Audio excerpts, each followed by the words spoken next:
Well, first of all, I just want to start off by saying congratulations. We're all on a panel with the word crypto in its name, and no one's thrown up yet. So, it definitely is an indicator of progress of some sort. But, why don't we kick off first with introductions, starting with Ollie. Yeah, great to be here. Ollie Harris, Managing Director at Goldman Sachs. Think of us as the one-stop shop to crypto and blockchain, trying to solve client needs and see what we can do. Hi, I'm Christine Moy. I'm a partner at Apollo Global Management, which is a $500 billion asset manager. I lead digital asset strategy. Basically, we are investing and building in digital assets. So on the investing side, doing venture stage equity and token investments. In this market condition, also doing strategic financing and working out some of the distressed opportunities as well. And then on the building side, basically building real-world applications using blockchain technology. So, hi, I'm Chuck Mounts. I'm the Chief DeFi Officer at S&P Global. My team was set up about 10 months ago, and at the highest level, our mission is really to help the organization adapt our existing and create a new generation of products and services that are fit for purpose in decentralized markets. So as many of you know, we're the world's largest index provider, and we're the world's largest rating agency, as well as other businesses, one of the world's largest data and analytics firms. And so we're really looking across the whole remit of how do we adapt these products and build these products and services to kind of meet the needs of the industry. On the rating side, as an example, I think the events of the last year have shown pretty clearly that there is both a need and a dearth of trusted third-party risk analysis frameworks in the system, and we think we have an opportunity to build the foundational layer to help move the market forward and bring institutional investment into this space. Awesome. Yeah, Chuck, it's pretty fascinating that, you have literally the term DeFi in your title. I know for all the institutions you're representing here, it kind of shows we're moving beyond this sort of observer role of the industry and really into a more active role, building on the technology, investing obviously, but really engaging with some of the folks that are in our portfolio today to actually talk about what they're doing. How did you initially build the business case internally for your organization to actually say, hey, look, this movement, this technology is important enough for, number one, me to have a full-time job dedicated to it, and then number two, for us as an organization to actually start getting educated about it. Right. So I would say it's the classic gradually then suddenly. So my colleague Charles Jansen, who's here with me, has been having one-on-one sessions with our ExCo and our CEO for several years now, focused specifically on crypto finance, digital assets, in the last couple of years, DeFi. So our executive committee has invested the time to learn kind of about this marketplace and this ecosystem. So then when I was brought in from our CEO to do a special project on the changes in debt capital market structure and what it means for the organization, after a first couple of months, I thought I knew what the project was going to be. But then I decided, I need to learn more about blockchain and crypto. And so a friend told me, why don't you get started? Just read the Bitcoin white paper. That'll get you started. So 10 minutes into reading the Bitcoin white paper, I just put it down like, oh my God, this is going to change everything. So I kind of went to our CEO and said, we need to reframe how we're approaching this entire structure. I made the pitch to the ExCo. And that's what launched our team, and that started our journey to kind of help galvanize and catalyze action in the organization, incrementally at steps. But just this last week, we've made 3 offers for new hires. So we're kind of at the stage now where we're taking the concepts and expanding, tactically starting to expand and execute capabilities. Awesome. That's actually a great kind of detour actually into, I guess, I'm a big comic books guy. I love origin stories. So your origin story sounds like was reading the Bitcoin white paper. Christine, what was your origin story? Origin story at Apollo or origin story personally? Getting into blockchain, changing your whole career, turning it upside down. Yeah, sure. Actually, a fun fact is that, I guess Franklin already mentioned, we're all part of the JP Morgan blockchain mafia from like 6-7 years ago. And basically as one of the first people on the blockchain team, one of the founding members with these guys, one of the key things was how do we figure out how to bring value with this technology, You've often heard the phrase software is eating the world. In this case, this is software eating value transfer, and value transfer comprises many different things like payments, capital markets, there's all of the relevant markets infrastructure related to that. And so both at JP Morgan and at Apollo, the key here is, I know that this is kind of like a joke in like crypto circles, but we're in it for the technology, for sure. That's never been the coolest thing to say, but it's something that has always been at least like my personal North Star. Definitely love the crypto asset class and everything that's been happening there. But at least where I've been able to contribute to this space has been bringing together TradFi, or bringing together like basically where banks and large asset managers and regulated institutions are, to find the business value in this really incredible technology that a number of you here are all innovating in, to really drive that value, because that's where we're going to be able to develop and scale. I'll give you a good example. Permission blockchain has never been incredibly cool, but have spent a lot of my career doing that.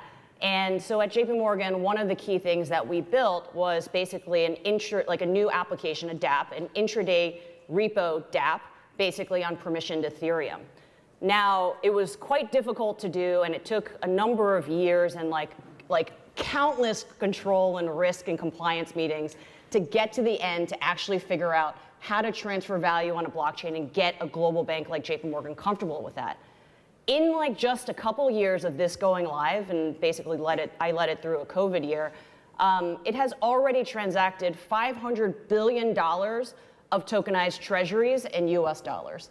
Now think about that. $500 billion of value has been transferred and transacted on a permissioned Ethereum blockchain that no one knows about or cares about, and like only has a couple entities like Goldman and a few others on. I care. Yeah, exactly. So the scale at which you can get to, the prize that you can win if you can actually, overcome all of the challenges in an enterprise regulated setting is huge.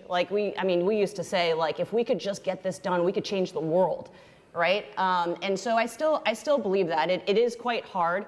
I think we need both sides of it. We need both what's happening in the public crypto ecosystem that is driving the innovation, pioneering the innovative thought and technology. And we need players in the traditional finance space to actually figure out what is the business value you can drive from it, and how do we actually scale this to the world. Yeah, interesting. I was just thinking about my origin story. I totally agree with everything Christine's saying. I think it was 2014. I was leading digital strategy and sort of fintech innovation at JP, and there was a team next to me that was experimenting with Bitcoin. It was pre-mainnet launch of Ethereum, and honestly, I just thought it was complete nonsense. And there was a few years where I was truly a skeptic on the potential of the technology. But I think it was the creation of Quorum and actually thinking through, the great work that the early, engineers were doing at JP Morgan. I'm like, okay, there is something fantastic here. It does need tailoring around enterprise worthiness and making it fit for purpose for businesses around privacy, performance, permissioning. But if we can solve the underlying technology problems, there's some real world commercial use cases here. And I think for me, it was a 2-3 year journey of oh, actually, yeah, there's definitely something here. And then you go down the rabbit hole and you're like, oh, wow, I can see an entirely new financial infrastructure here. But then realizing it, is career is going to make my career, or, I'll have to use ChatGPT to create a new CV. So we'll see. That's awesome. I think one of the meetings that kind of sticks in my mind the most from those JP Morgan days was just sitting in a meeting with the chief legal officer, the chief risk officer, the chief compliance officers, literally a level down from Jamie, and then someone standing up in the meeting and saying, but they're all criminals. So when you look back at the past year, that kind of moment, do you still get that? Do you still get that kind of perception? And obviously, the news headlines don't help. How do you then react to that? How do you educate the organization again about hey, there is all this stuff happening, but the technology still matters, but there's still investments to make.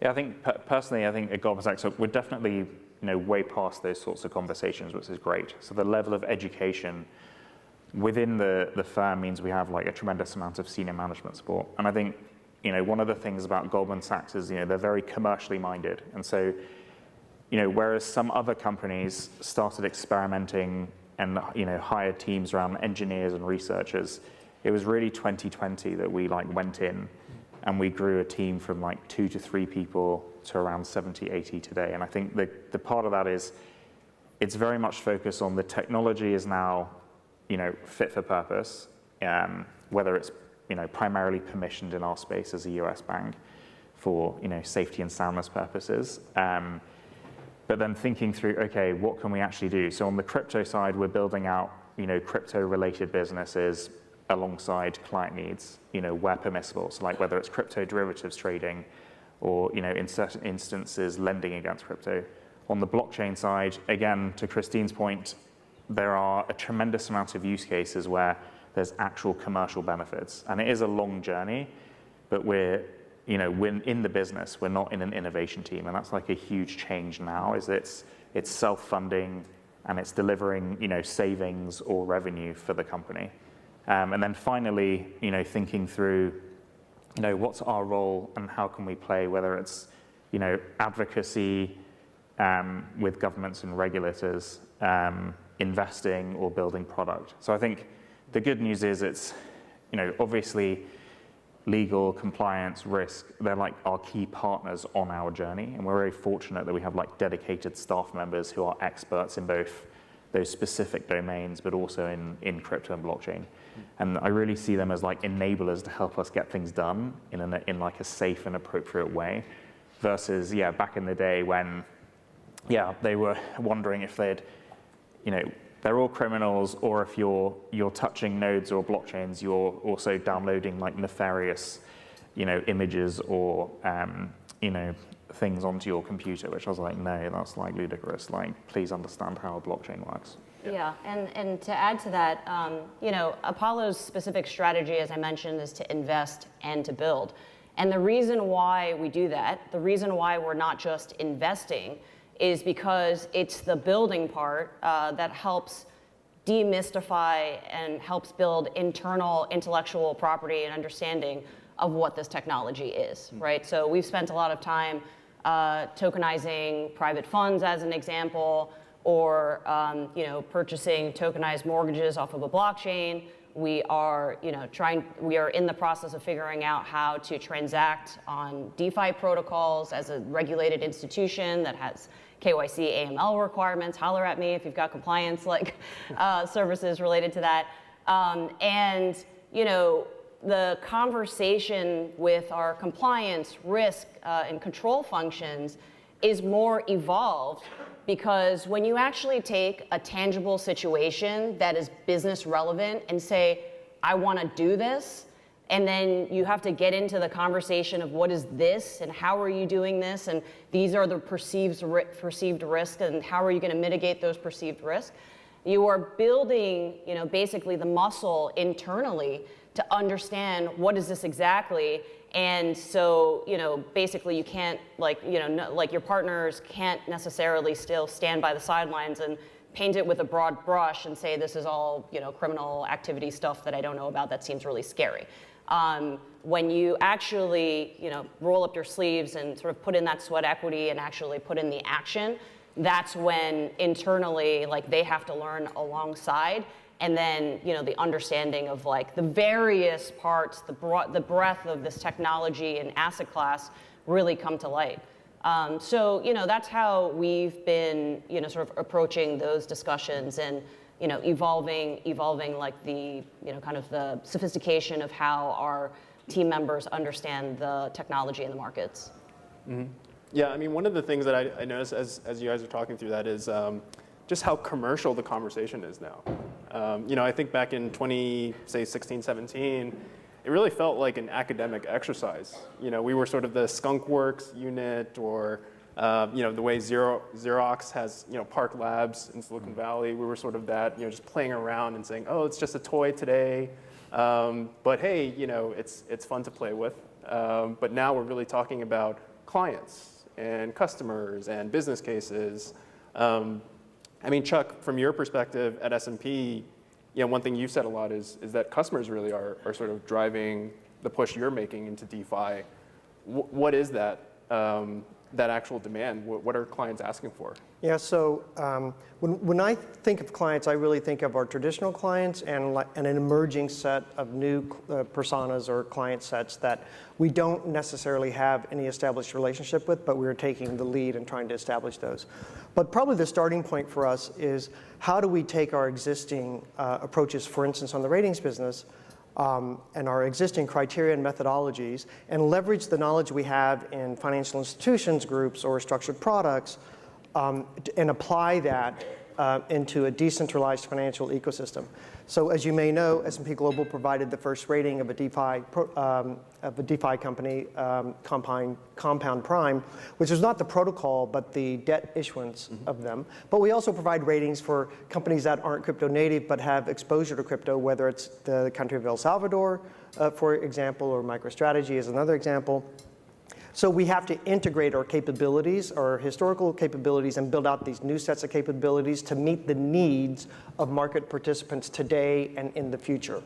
So that's kind of our existing products. We are very, like the other parties up here, focused on how do we productize this and turn this into something tangible that our clients need today, but also importantly with an eye on, I would say, the medium term, or what are the services they're going to need in the medium term. So one of the things we've heard from stakeholders across the spectrum, both TradFi and crypto native, is the need for kind of shining light on the risks associated with stablecoins. So the stablecoins I think is a terrible term, but the idea that some stablecoins or all stablecoins have some mix of macro and idiosyncratic risks embedded in them, to be able to provide some insight into what those scales of risk are, how they interact with each other, so that participants in the ecosystem can make an informed decision of the risks they're willing to take and then price risk accordingly. That's a role that we think needs to happen in the market, and we want to be the ones providing it. So that's an example of, clients are loosely asking for that, but I think that loose ask is going to turn into a definitive ask as the capabilities and the transformation in the financial rails of markets progresses over the next kind of 24, 36 months. So that's like how we're looking forward to tackle that. Awesome. And Ollie, what about you?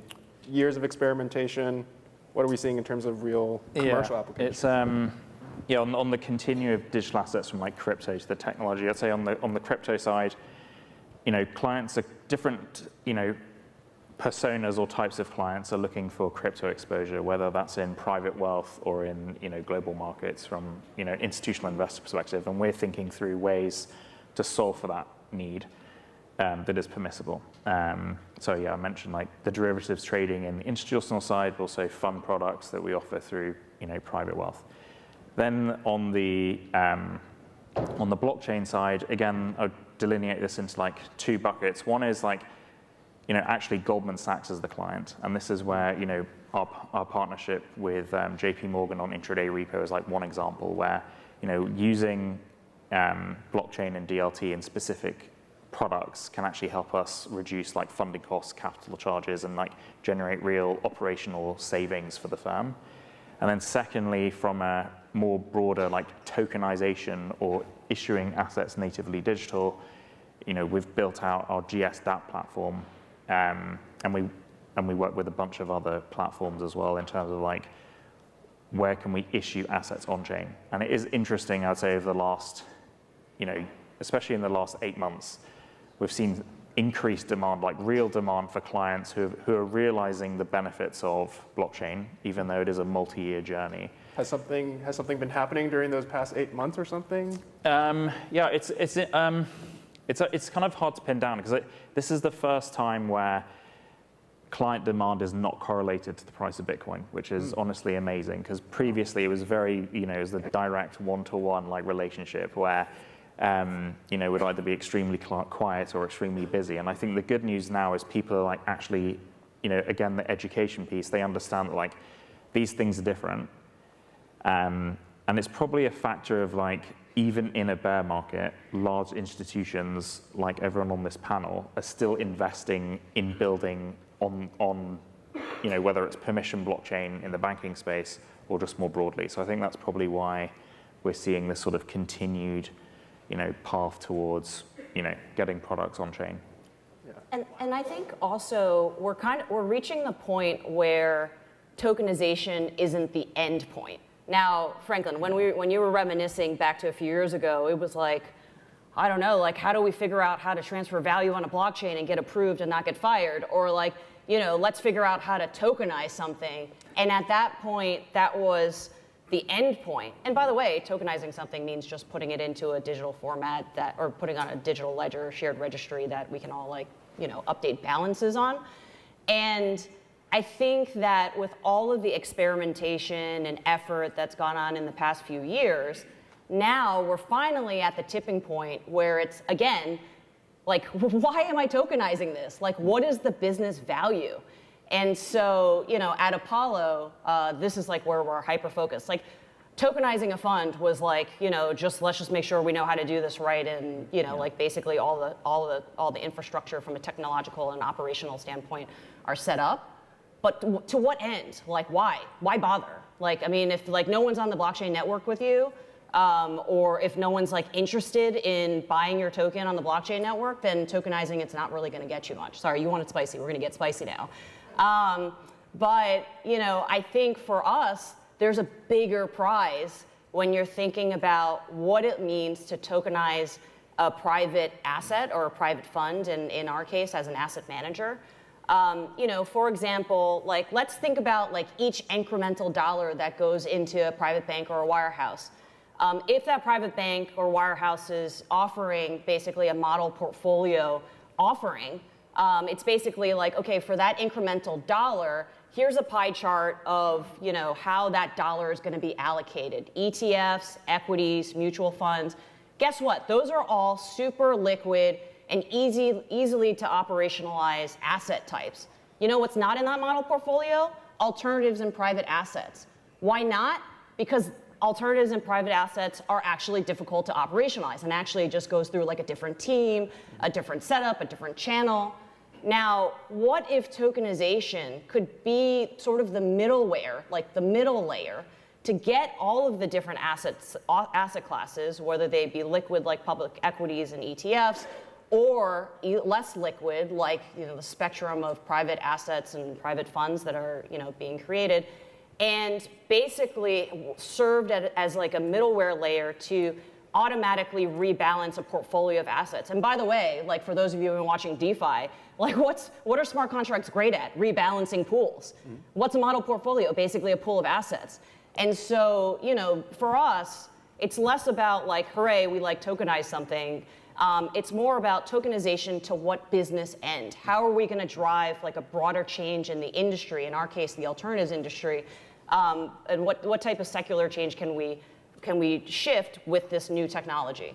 Yeah, that's an awesome way to put it. I think it speaks to also the question of kind of sequencing.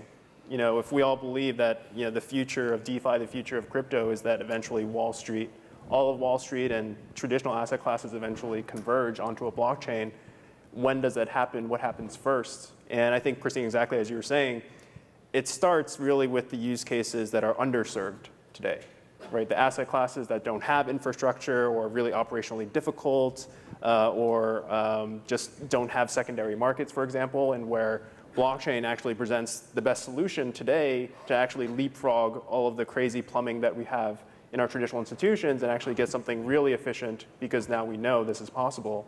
The kind of flippening moment that we see in the future is really interesting to think about because you ask the question, well, what about all these other traditional assets, right? All of my equities and all the things that sit in my brokerage accounts, when are they going to actually convert over while everything else is getting tokenized? And the way I kind of think about it is, at some point, your share of Apple or Tesla or whatever is going to be more valuable on-chain than off-chain. Because when you have access to a global 24/7 permissionless capital markets, price discovery becomes more efficient, and money talks, right? When your portfolio is more valuable, clients will start asking for this from all of your institutions and say, look, I need to move on chain. I'm not getting something that everyone else in the world is getting. And so, when we think about that question at Pantera, it really advises, just the way we invest. But when you think about it from the perspective of Apollo, how do you think about investing? What are the things that you're looking for that are on your checklist or wish list of what Apollo needs to be building from? Yeah, I mean, in terms of like where we're focused on investing, I was talking to Tracy from Auburn here, and she used the term dog food. Like, yeah, I think for our part, like it's our ability to dog food our investments, e.g., like actually be able to the companies and the protocols that we invest in, that we can be their first customers, that we can actually help shape their product, and not like direct the product, but more add input as an institutional user and customer. This is how we would think about it, or these are what our requirements are. Does that help you in your journey to expand to other institutional customers? Where we can share product expertise, product structuring or underwriting expertise. We have a $400 billion credit book. There's no credit product cycle or whatever that we haven't seen and haven't been able to navigate and find value or create downside protected structures in the credit domain. And like obviously the killer use cases in DeFi and in crypto at large have all been credit related. And so, where we have a founder that is technologically savvy, has an amazing engineering team, is building this incredible technology that can help scale our $400 billion credit book to $1 trillion, it's like, cool, let me try to use this technology. But by the way, while we're at it, as you think about pricing and structuring your deals, this is where the relative market is priced. Like, this is where this type of risk sits. And like, this is how you might consider, kind of marketing and positioning the risk that you're trying to sell, like in your credit product, as an example. So, from an investment perspective, we're definitely, surprising to most, we're investing at a very early stage, and we can write small checks, like contrary to what most people really think about when they think about Apollo as like buyout PE. Multi-billion-dollar shop, and really we want to work with early stage founders to help shape and feel like we can contribute. So that is sort of it. And in terms of like the interpretation of that, in some cases that means regulated financial infrastructure. So we've invested in Anchorage, which is the OCC chartered custody bank, which I think GS has as well.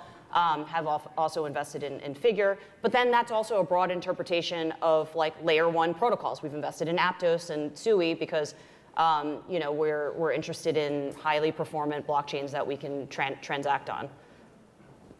Ollie, what about from your perspective at Goldman? Yeah, I'd say very similar. It is, we do strategic equity investing, against our top priorities. I would say the difference is we're not going as early stage. And we're primarily focused on, picks and shovels infrastructure where we see, a symbiotic relationship. So it's very much, related to, we're not going to build everything ourselves. We care about expertise, time to market, the regulatory perimeter. And so we're building out a portfolio of, awesome companies. Obviously, I'm very biased, that will help us over, short, medium, long term. Awesome. So let's do maybe 2 lightning round questions. So you play probably a pretty active role in educating folks across the firm. What would be your favorite or sort of required reading that you typically recommend for folks that are trying to get up to speed? So I guess for me, it really depends. There's quite a bit of dispersion kind of within our organization and where they stand. So if they're really starting from scratch, it's an easy, simple read, the Bitcoin white paper. Then I would typically send them to something like Inventing Bitcoin to get a foundation of the technology and how it actually works, to then more advanced, like looking at like DeFi and the future of finance as an example. We brought in Professor Harvey from Duke to do internal teach-ins and put his YouTubes on our internal web to kind of help educate people get up to speed. Very cool. So then it could kind of fit the audience that was needed. From my perspective, less about the reading, more about showing the technology. I had the opportunity to show one of my former CEOs basically DeFi protocols, like actually demoed to him Aave and Uniswap, and also demoed like Lightning payments on Twitter, and then demoed like mobile coin payments on Signal. To see someone who has obviously seen everything in the world, understand what is happening in the technology, engage with it, and be curious about it, I think is like the most powerful thing, by like at least from my personal experience in educating an organization, just showing how the technology works or why it works or how it works. I've found that to be very powerful. And like the cool thing about crypto is that, at a very early stage, it's all out there. And so you actually can access it. Like this is in contrast to, in TradFi, it takes like a couple years to build something, and only when it's like perfect with the cherry on top does like someone get to see it and use it. I'd say like in the crypto ecosystem, the best thing is that it's multi-threaded innovation, it's open source, people are building on top of each other, and it's being tested with real money. Now, for those of you that didn't realize that it was being tested with real money, like obviously we all know that now, but nonetheless, there's the acceleration of how systems get industrialized when you put real money in a system, when there's actually economic financial stake involved, has been incredible, and like why our space has been so fast moving.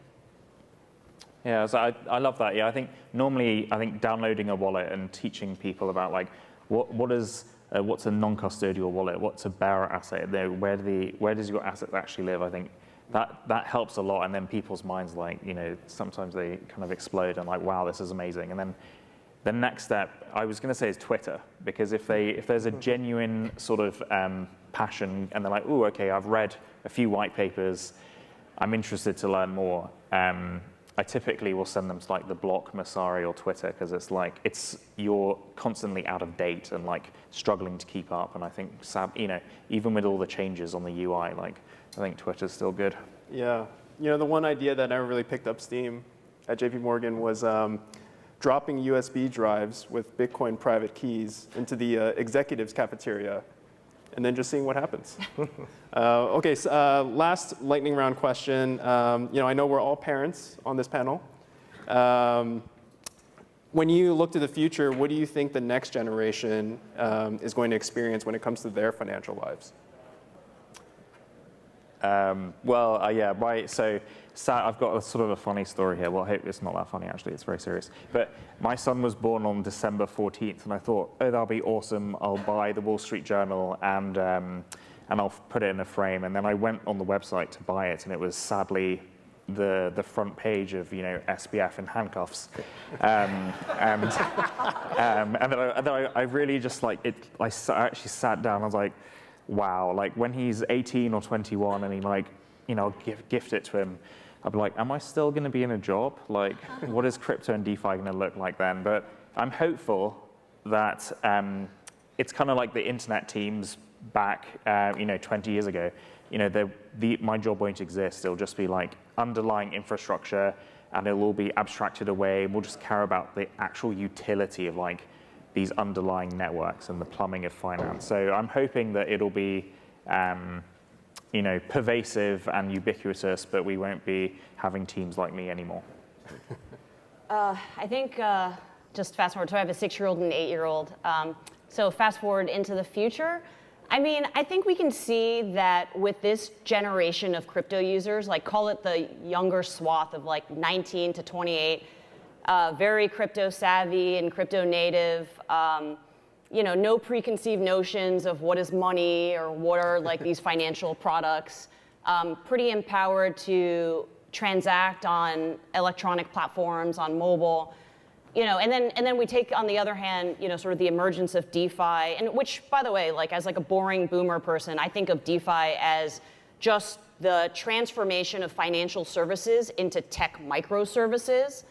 And so I imagine in the future, and this is sort of where what we're working towards, is essentially like regulated front ends, like regulated entities, that build beautiful user experiences that help inform or advise users to select whatever financial product that they want to do, like maybe automate their model portfolio of how they want to allocate their personal wealth.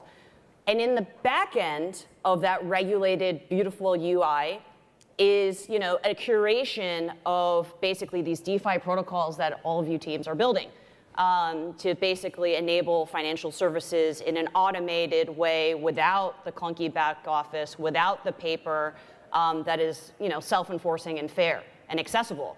And so, yeah, that's kind of like the world that I imagine our kids to live in, where they are informed about finances as this generation has already been.